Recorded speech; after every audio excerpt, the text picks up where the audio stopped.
Le 23 juin 1894, dans les appartements royaux de Richmond Lodge, naît Edward Albert Christian George Andrew Patrick David.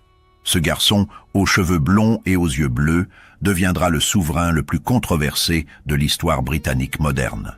Son arrière-grand-mère Victoria règne encore sur un empire où le soleil ne se couche jamais. Personne ne soupçonne que ce bébé royal détruira un jour 1000 ans de tradition monarchique pour une femme. Edward grandit dans un univers de protocoles rigides sous l'autorité de son père, le futur George V, homme strict et conservateur. L'enfant apprend le français, l'allemand, l'histoire britannique et les subtilités de la diplomatie. Il maîtrise l'équitation, l'escrime et l'art de la conversation mondaine. Tout le prépare à devenir un roi traditionnel, respectueux des conventions séculaires, mais Édouard déteste cette existence formatée. Il trouve les cérémonies royales ennuyeuses, les courtisans hypocrites et les obligations dynastiques oppressantes. Dès l'adolescence, il manifeste un caractère rebelle qui inquiète ses parents. Il préfère la compagnie des domestiques à celle des nobles, pose des questions impertinentes aux dignitaires étrangers et refuse de porter certains uniformes d'apparat. La Première Guerre mondiale révèle sa vraie personnalité.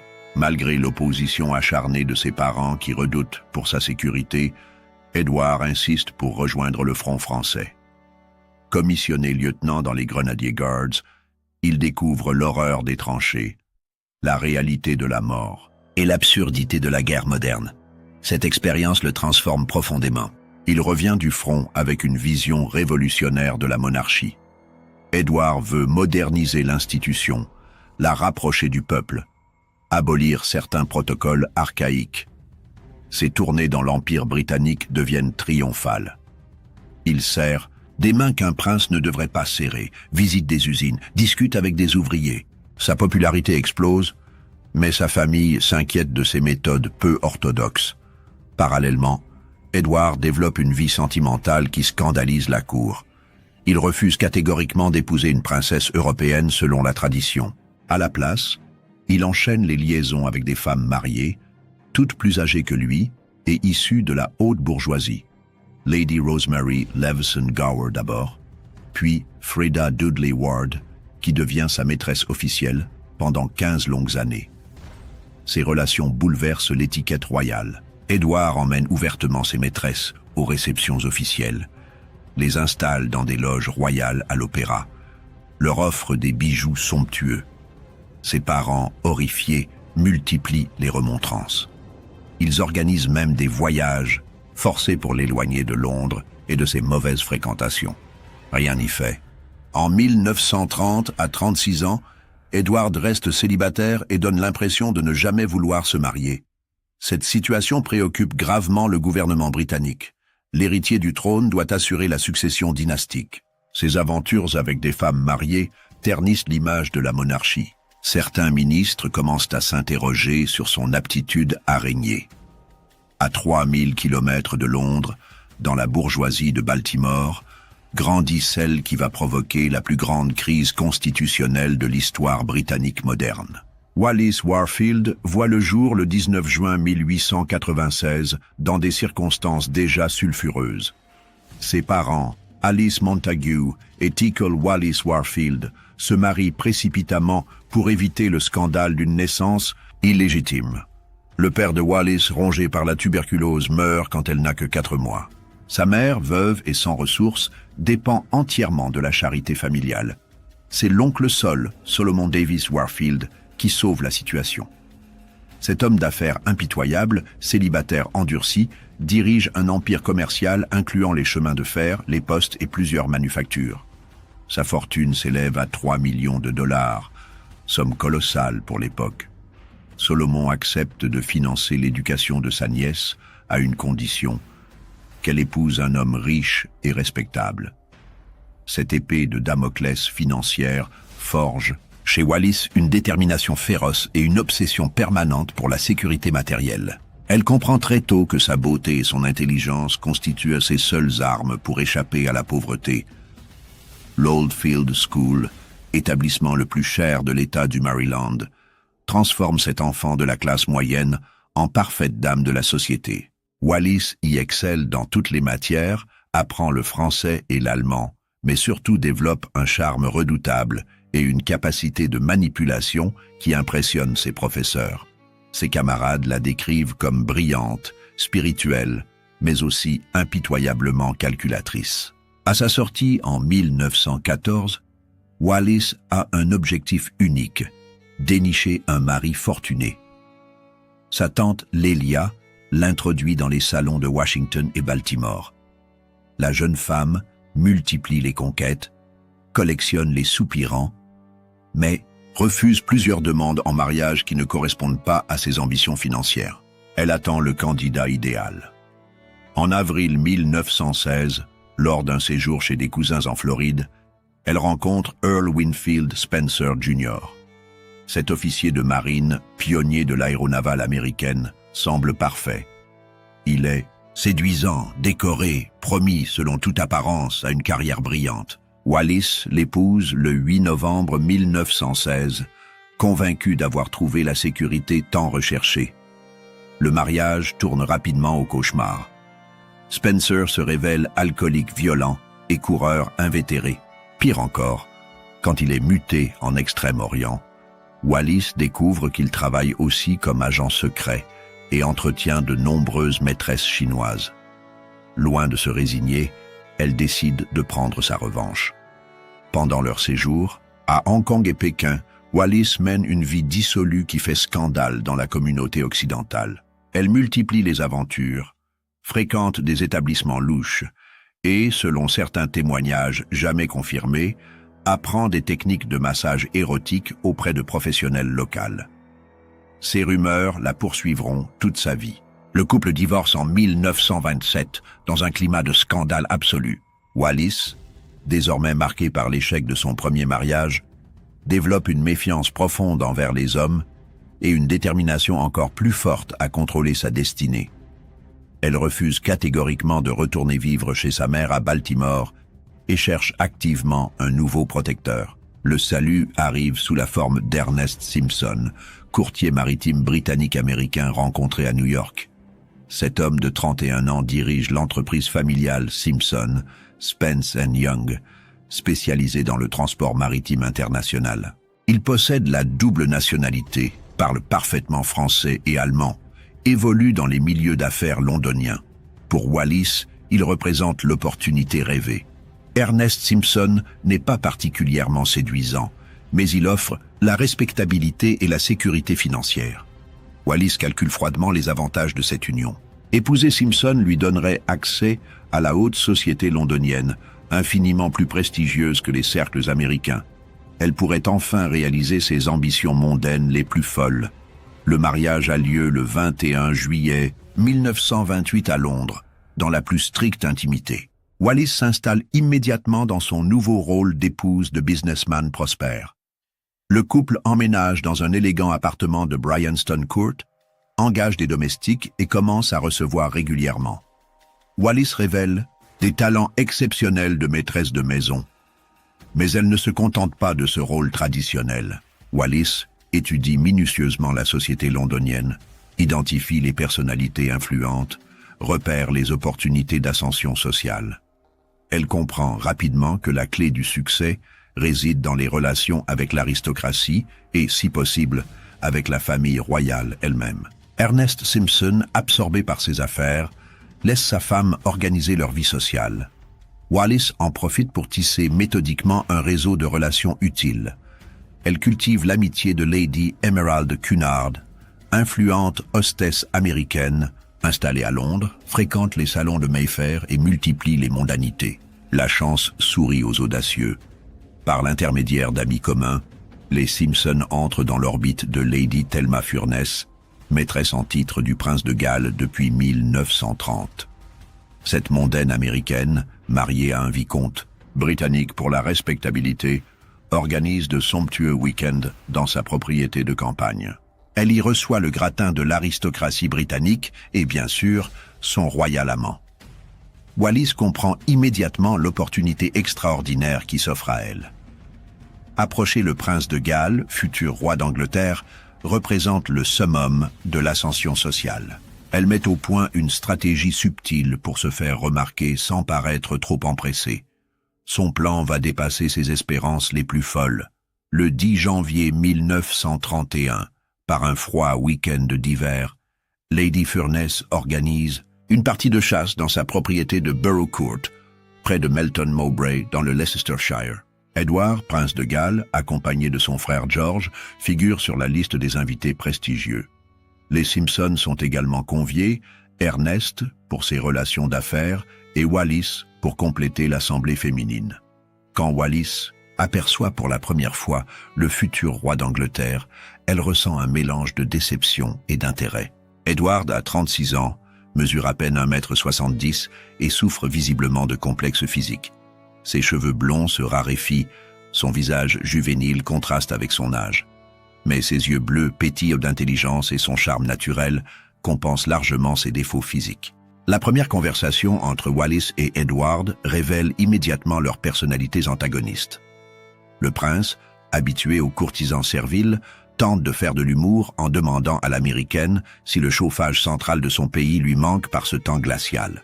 Wallis lui répond du tac au tac qu'elle ne regrette pas ce grand bienfait que son pays a apporté au monde. Cette répartie cinglante produit un effet électrisant sur Edward. Pour la première fois de sa vie, une femme ne le flatte pas, ne se prosterne pas devant son rang, ne cherche pas à lui plaire à tout prix.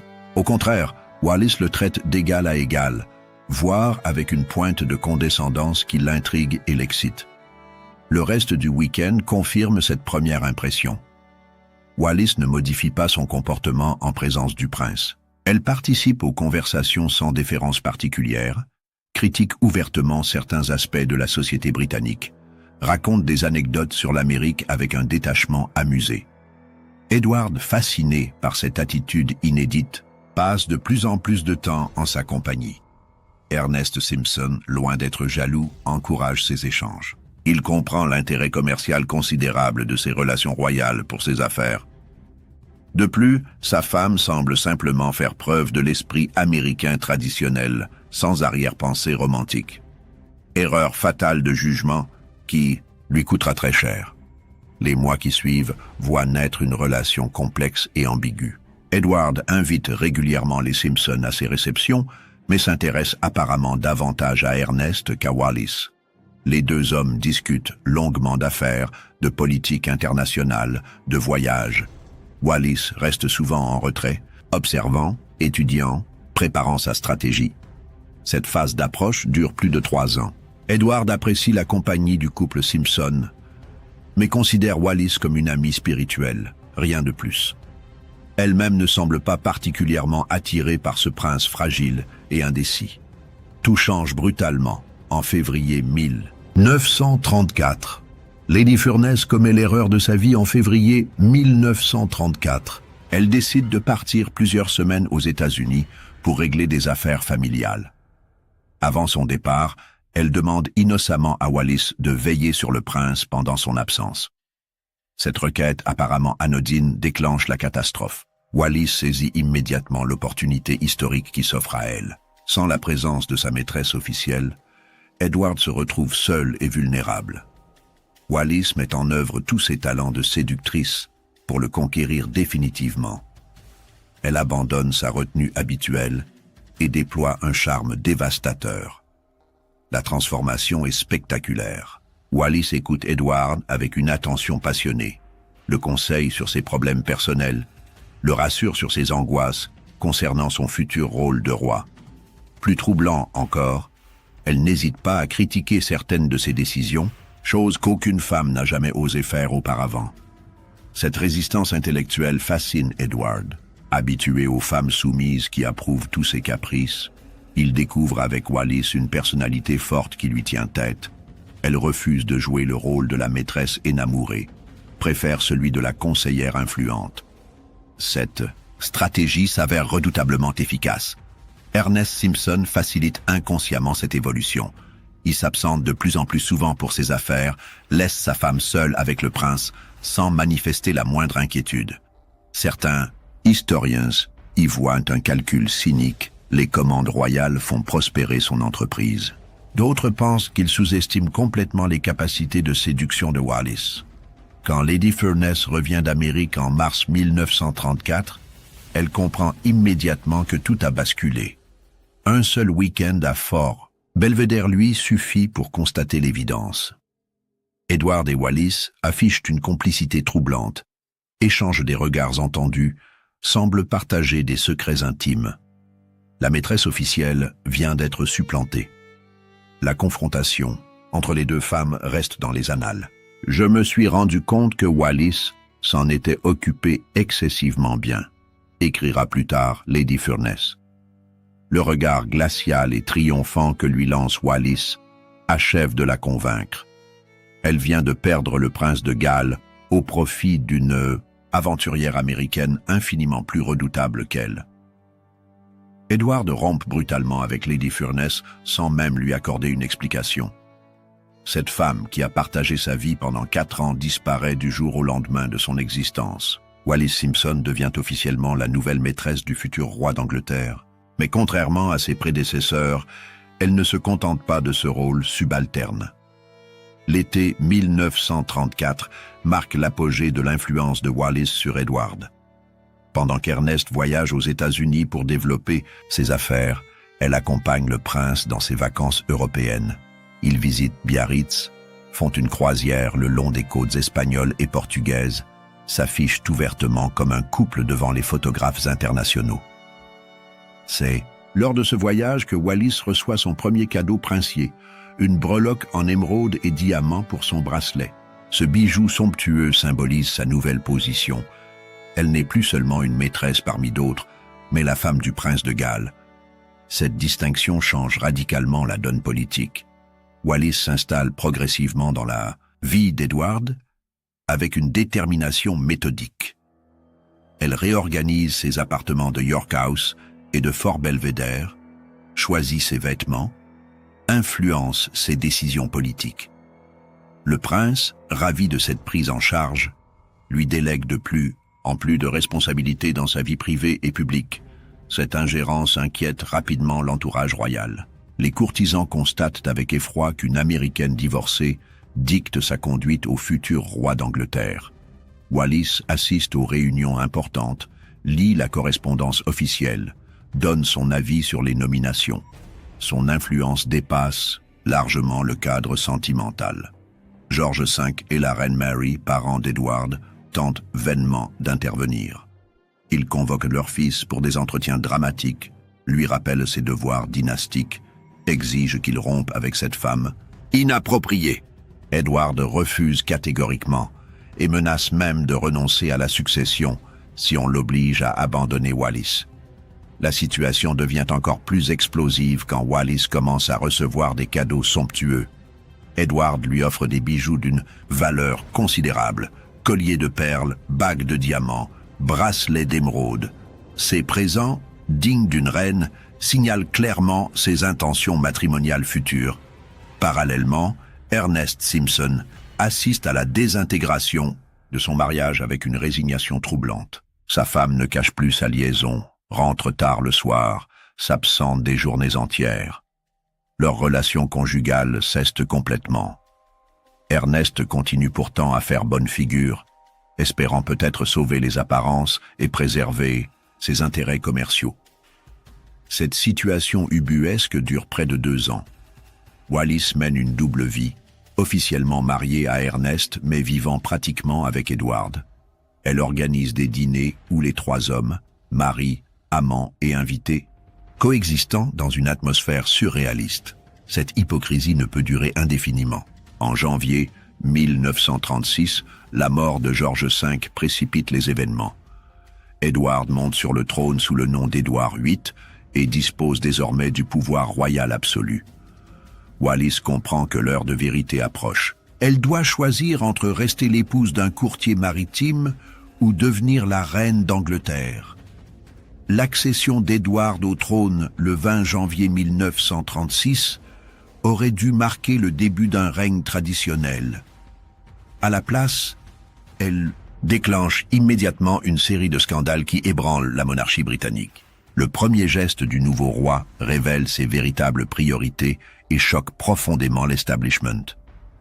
Le 21 janvier, jour de la proclamation officielle de son couronnement, Édouard VIII brise délibérément le protocole millénaire. Au lieu d'assister à la cérémonie depuis le balcon officiel de St. James's Palace, il la regarde depuis une fenêtre privée, en compagnie de Wallis Simpson, toujours marié à Ernest. Cette transgression publique scandalise la cour et les hommes politiques. Ce geste n'est pas un accident, mais un message délibéré. Le nouveau roi signifie clairement à ses sujets que Wallis occupe désormais la première place dans sa vie, avant même les obligations royales. Cette hiérarchisation révolutionnaire des priorités inquiète gravement le gouvernement et l'Église d'Angleterre. Les semaines suivantes confirment les pires craintes de l'establishment. Édouard VIII néglige systématiquement ses obligations constitutionnelles. Il refuse de lire attentivement les documents officiels qu'on lui soumet, reporte les audiences importantes, annule des cérémonies traditionnelles. Son bureau croule sous les dossiers non traités. Plus grave encore, le roi commence à intervenir dans les affaires politiques. Lors d'une visite dans les mines en déclin du pays de Galles, il déclare publiquement que quelque chose doit être fait pour les mineurs au chômage. Cette critique, directe de la politique gouvernementale, constitue une violation flagrante de la neutralité constitutionnelle de la couronne. Stanley Baldwin, le premier ministre conservateur, convoque discrètement le roi pour lui rappeler les limites de son rôle. Édouard VIII l'écoute distraitement, promet de faire attention, puis récidive quelques semaines plus tard. Ses conseillers comprennent qu'il refuse fondamentalement d'accepter les contraintes du pouvoir royal. Parallèlement, l'influence de Wallis sur les décisions royales devient de plus en plus évidente. Elle assiste aux réunions importantes, participe aux discussions politiques, donne son avis sur les nominations.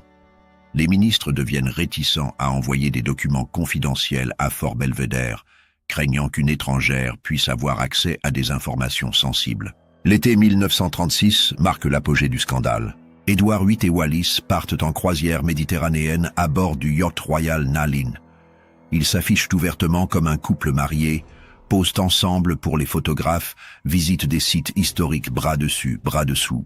Ces images font le tour du monde et provoquent un tollé international. La presse européenne et américaine fait ses gros titres de cette romance royale. Les journaux publient des photos compromettantes, spéculent sur un futur mariage, analysent les implications politiques de cette liaison. Seule la presse britannique maintient un silence obstiné sur ordre du gouvernement, créant une situation surréaliste. Cette censure officielle divise profondément l'opinion publique britannique. Les citoyens qui voyagent à l'étranger ou lisent la presse étrangère connaissent la vérité sur leur roi. Les autres vivent dans l'ignorance totale de cette crise majeure. Cette hypocrisie ne peut durer indéfiniment sans provoquer une explosion sociale.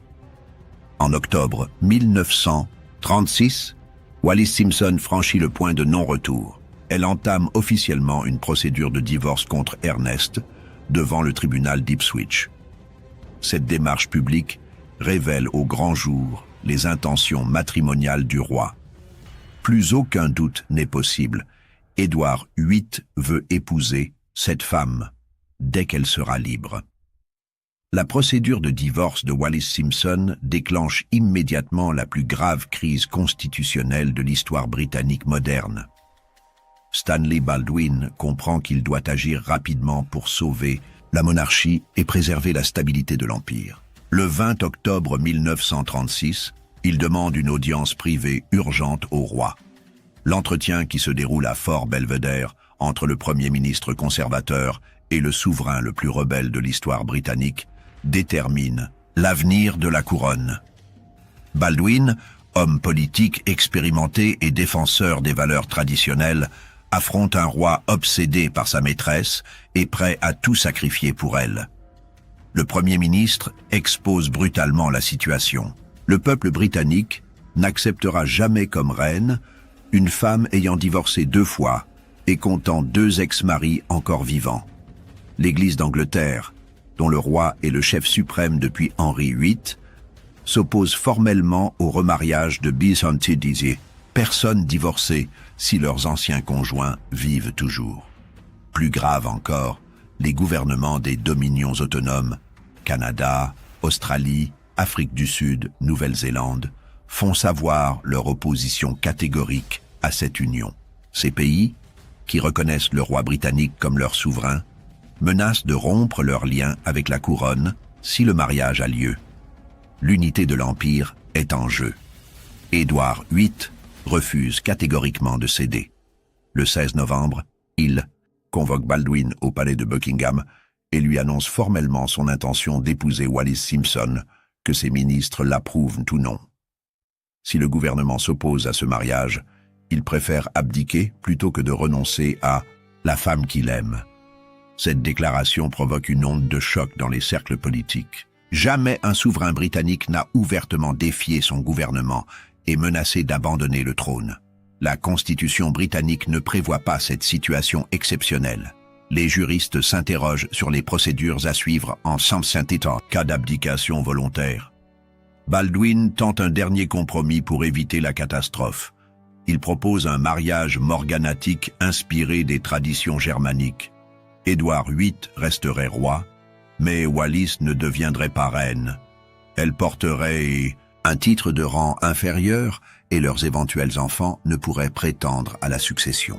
Cette solution permettrait de concilier l'amour du roi et les convenances dynastiques. L'idée est immédiatement soumise au gouvernement des dominions pour approbation. La consultation révèle l'ampleur de l'hostilité internationale envers Wallis Simpson. Le premier ministre canadien William Lyon Mackenzie King déclare que son pays ne peut accepter cette solution. L'Australie, dirigée par Joseph Lyons, rejette également la proposition. John Smuts, dirigeant sud-africain, refuse catégoriquement. Seul Michael Joseph Savage, premier ministre travailliste de Nouvelle-Zélande, manifeste une certaine compréhension pour la situation personnelle du roi. Mais même lui exprime des réserves sur l'acceptabilité politique de ce mariage dans son pays.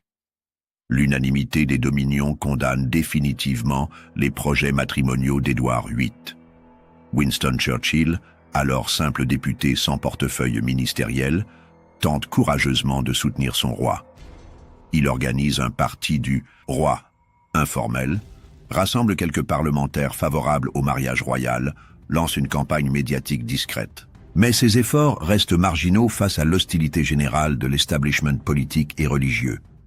Pendant ces semaines cruciales d'octobre et novembre 1936, Wallis Simpson vit un cauchemar éveillé.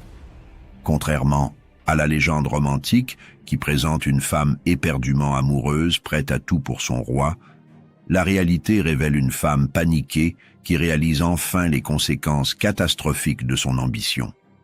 Wallis comprend que devenir reine d'Angleterre implique des responsabilités terrifiantes qu'elle n'est pas préparée à assumer. Elle n'a jamais voulu provoquer une crise constitutionnelle majeure, encore moins la destruction de la monarchie britannique.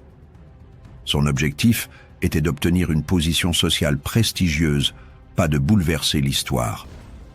Plus pragmatiquement, elle réalise qu'un ex-roi sans royaume présente beaucoup moins d'intérêt qu'un souverain régnant. Être l'épouse d'un duc en exil ne correspond pas à ses ambitions initiales. Elle préférerait rester la maîtresse influente d'un roi puissant, plutôt que la femme légitime d'un homme déchu. Depuis la villa Louviers dans le sud de la France, où elle s'est réfugiée pour échapper au scandale grandissant, Wallis multiplie les appels téléphoniques désespérés à Édouard VIII. Elle le supplie de ne pas abdiquer, même si cela signifie renoncer définitivement à leur mariage. Ces conversations dramatiques révèlent son état de panique croissant. « David, vous ne pouvez pas faire cela. L'Empire britannique est plus important que notre bonheur personnel, » répète-t-elle, lors de ces échanges tendus. Mais le roi reste inflexible. Sa décision est prise depuis longtemps. Il sacrifiera son trône plutôt que de perdre Wallis, que celle-ci le veuille ou non. Cette obstination révèle la nature profondément égoïste de l'amour d'Édouard VIII. Il refuse de tenir compte des souhaits de la femme qu'il prétend aimer, impose sa volonté contre l'avis de sa famille, de son gouvernement et même de sa maîtresse. Son choix relève davantage de l'obsession que de la passion romantique. Le 2 décembre 1936, l'évêque de Bradford brise accidentellement le silence de la presse britannique. Dans un sermon prononcé devant ses fidèles, il déclare publiquement que le roi a besoin de la grâce de Dieu pour accomplir correctement son devoir royal. Cette allusion codée mais transparente déclenche une avalanche médiatique. Du jour au lendemain, les journaux britanniques révèlent ce que leurs confrères étrangers racontent depuis des mois.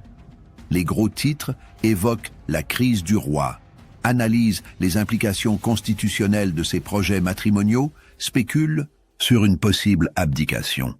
Le peuple britannique découvre enfin la vérité sur son souverain. La révélation provoque des réactions passionnées dans tout l'Empire. Des milliers de lettres arrivent quotidiennement à Buckingham Palace, exprimant des opinions contradictoires. Certains sujets soutiennent le droit du roi à épouser la femme de son choix. Mais la majorité rejette catégoriquement Wallis Simpson et exige qu'Édouard VIII renonce à ses projets ou abdique. Les insultes pleuvent sur la malheureuse américaine. Elle est traitée de prostituée yankee, d'aventurière sans scrupules, de profiteuses étrangères qui volent leur roi. L'opinion publique se déchaîne contre cette femme qui ose défier les traditions séculaires de la monarchie britannique. Baldwin présente alors l'ultimatum final au roi. Abandonner définitivement l'idée de ce mariage, épouser Wallis contre l'avis unanime de ses ministres et provoquer une crise constitutionnelle majeure ou abdiquer immédiatement. Édouard VIII connaît déjà sa réponse depuis des mois. Il choisit l'abdication sans la moindre hésitation. Le 10 décembre 1936, dans la bibliothèque lambrissée de Fort Belvedere, se déroule une scène qui bouleverse 1000 ans d'histoire britannique. Édouard VIII, entouré de ses 3 frères, Albert duc d'York, qui va devenir George VI, Henri duc de Gloucester et George duc de Kent, signe l'acte d'abdication le plus retentissant de l'ère moderne. Les mots de ce document historique résonnent comme un séisme politique. Moi, Édouard VIII, déclare par les présentes ma détermination irrévocable de renoncer au trône pour moi-même et pour mes descendants et mon désir que cet instrument d'abdication prenne effet immédiatement. En quelques lignes manuscrites, il détruit l'édifice monarchique que ses ancêtres ont mis des siècles à construire. Ses frères assistent à cette signature dans un silence glacial. Ils comprennent que l'irresponsabilité d'Édouard les plonge dans une situation dramatique. Albert, duc d'York, homme timide et bègue, se retrouve propulsé sur un trône qu'il n'a jamais voulu. Sa fille Élisabeth, fillette de 10 ans qui joue tranquillement dans les jardins royaux, devient soudainement l'héritière présomptive de l'Empire britannique. Le lendemain, 11 décembre, depuis la tour Augusta du château de Windsor, l'ex-roi s'adresse à l'Empire britannique dans un discours radiophonique qui entre immédiatement dans l'histoire. Sa voix, altérée par l'émotion, prononce les mots que 500 millions de sujets britanniques n'oublieront jamais. J'ai estimé impossible de porter le lourd fardeau de responsabilité et de remplir les devoirs qui m'incombent en tant que roi, sans l'aide et le secours de la femme que j'aime. Ces quelques minutes de radio changent le cours de l'histoire mondiale. L'abdication d'Édouard VIII modifie la succession dynastique britannique pour les siècles à venir. Sans cette renonciation, Élisabeth II ne serait jamais devenue reine. George VI n'aurait jamais eu à diriger son pays pendant la Seconde Guerre mondiale. L'histoire de la monarchie britannique au XXe siècle aurait été totalement différente. Le discours terminé, Édouard quitte immédiatement l'Angleterre à bord du destroyer HMS Fury. Il emporte quelques affaires personnelles et l'amertume d'un homme qui vient de sacrifier l'empire le plus puissant du monde pour une femme qui ne voulait pas de ce sacrifice. Son exil commence par une traversée de la Manche par gros temps, métaphore parfaite de son avenir tumultueux. George VI, nouveau roi malgré lui, accorde à son frère le titre de duc de Windsor.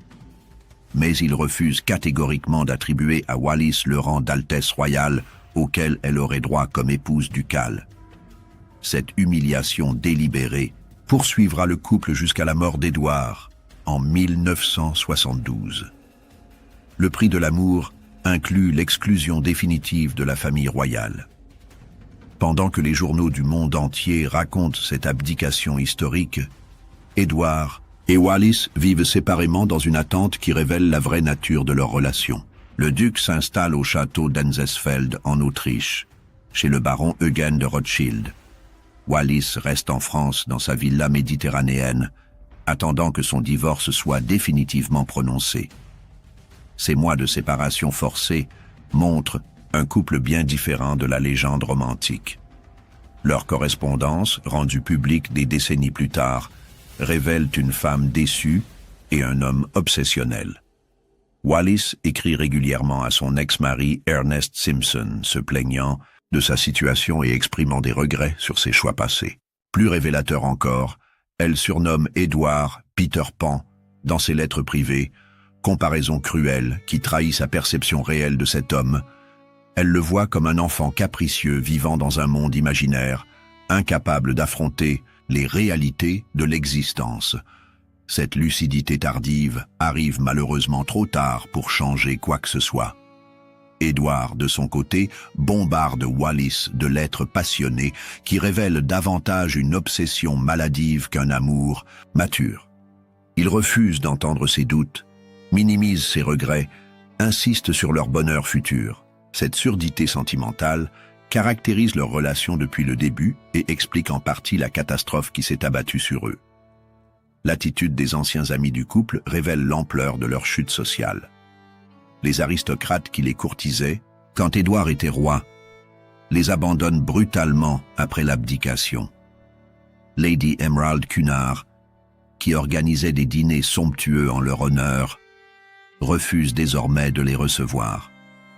Le duc et la future duchesse découvrent la versatilité de la haute société. Seuls quelques fidèles maintiennent leur amitié avec les exilés. Winston Churchill, malgré l'échec de son soutien politique, continue de correspondre avec le duc.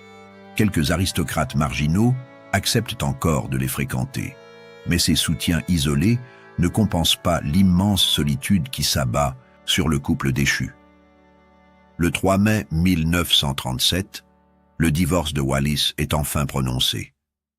Elle devient libre d'épouser l'homme pour lequel elle a bouleversé l'histoire britannique. Mais cette liberté tant attendue lui apporte plus d'amertume que de joie. Elle réalise que son nouveau statut d'ex-maîtresse royale l'empêchera toujours d'être acceptée dans la société respectable. Le 3 juin 1937, par un radieux après-midi de Touraine, se déroule le mariage le plus controversé du XXe siècle.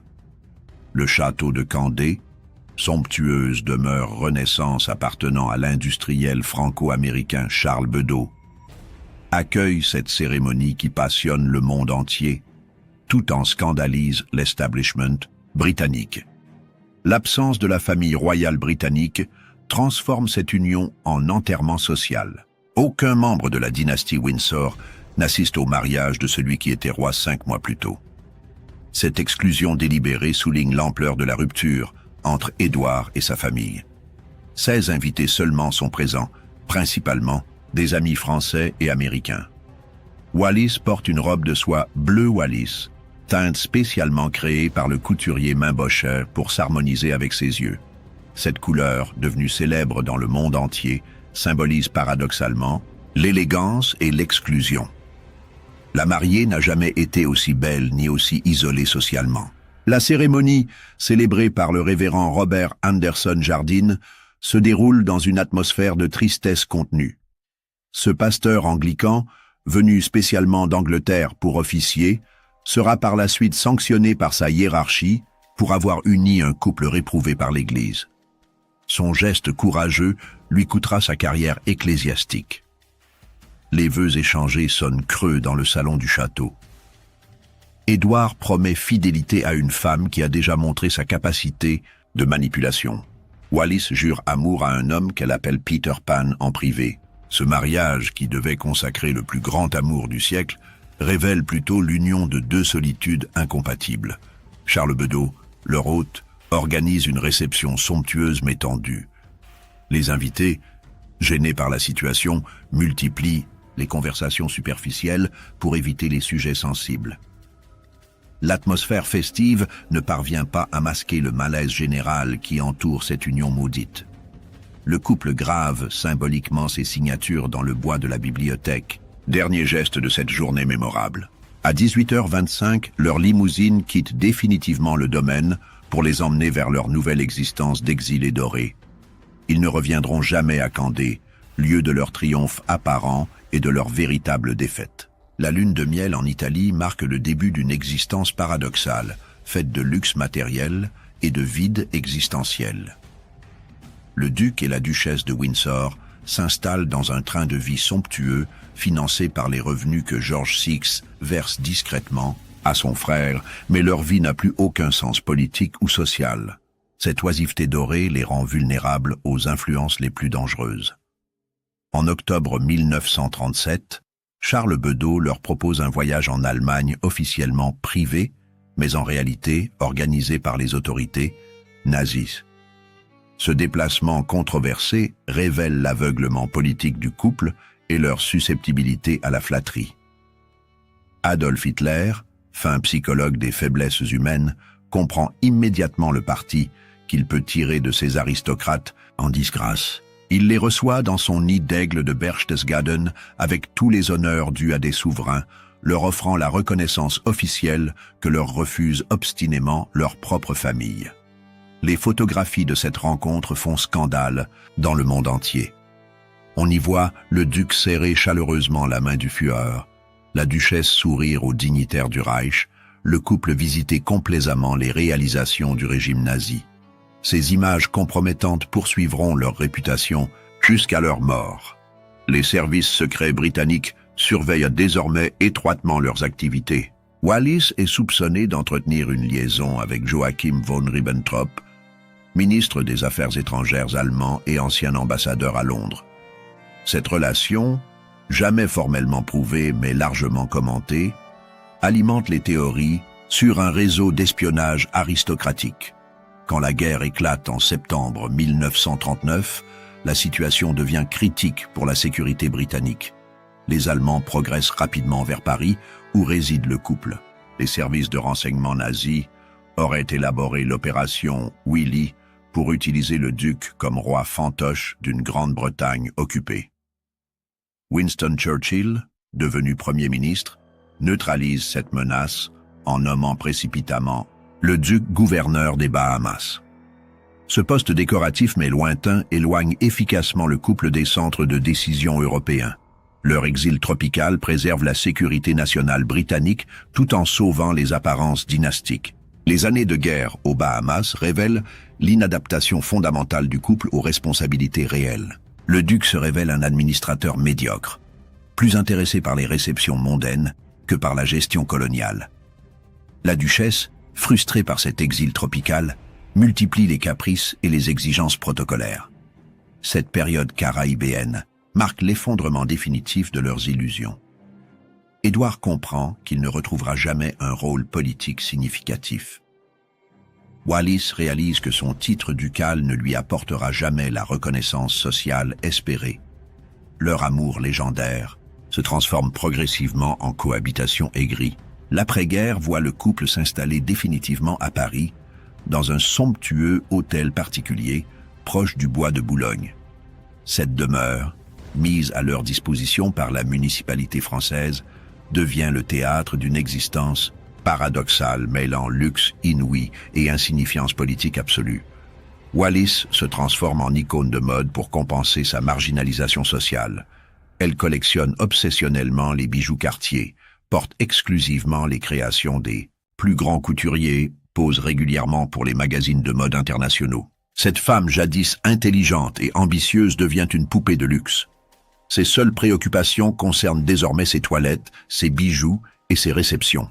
Elle organise des dîners somptueux pour une société cosmopolite d'exilés et d'arrivistes, reconstitue artificiellement une cour d'opérette autour de son mari déchu. Cette vie factice ne trompe personne sur son véritable statut. Parallèlement, Édouard sombre dans l'alcool et la nostalgie. Cet homme qui aurait pu moderniser la monarchie britannique, se contente de jouer au golf et de collectionner les anecdotes sur son bref règne. Sa conversation tourne obsessionnellement autour de ses 11 mois de royauté, ressassant indéfiniment les injustices subies. Leur rare visite en Angleterre se déroule dans une atmosphère glaciale soigneusement orchestrée par la famille royale. Élisabeth II, devenue reine grâce à l'abdication de son oncle, les reçoit avec une politesse distante qui souligne leur marginalisation définitive. Ces retrouvailles protocolaires blessent profondément le duc. Le couple vieillit dans l'amertume mutuelle. Leurs amis décrivent des scènes de ménage violentes où éclatent 20 ans de frustrations accumulées.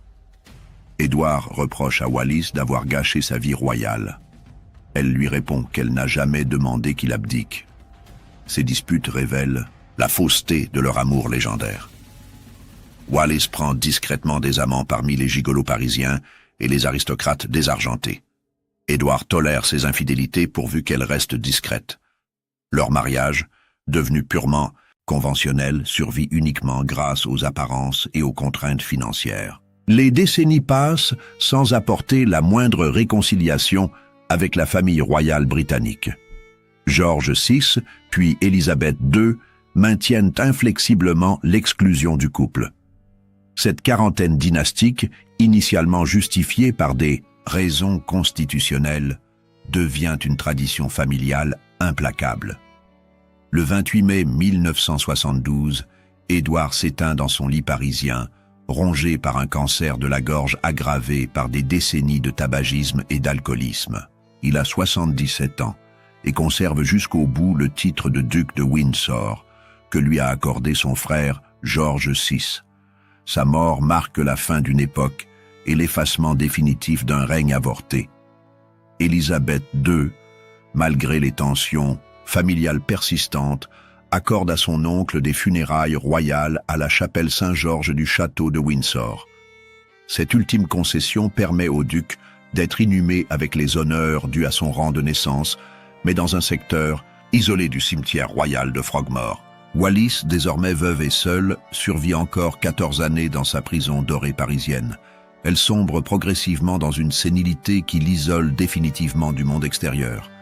Ces dernières années se déroulent dans un huis clos tragique entouré uniquement de domestiques et d'amis intéressés par son héritage. Sa mort le 24 avril 1986, à 89 ans, passe presque inaperçue dans l'actualité internationale.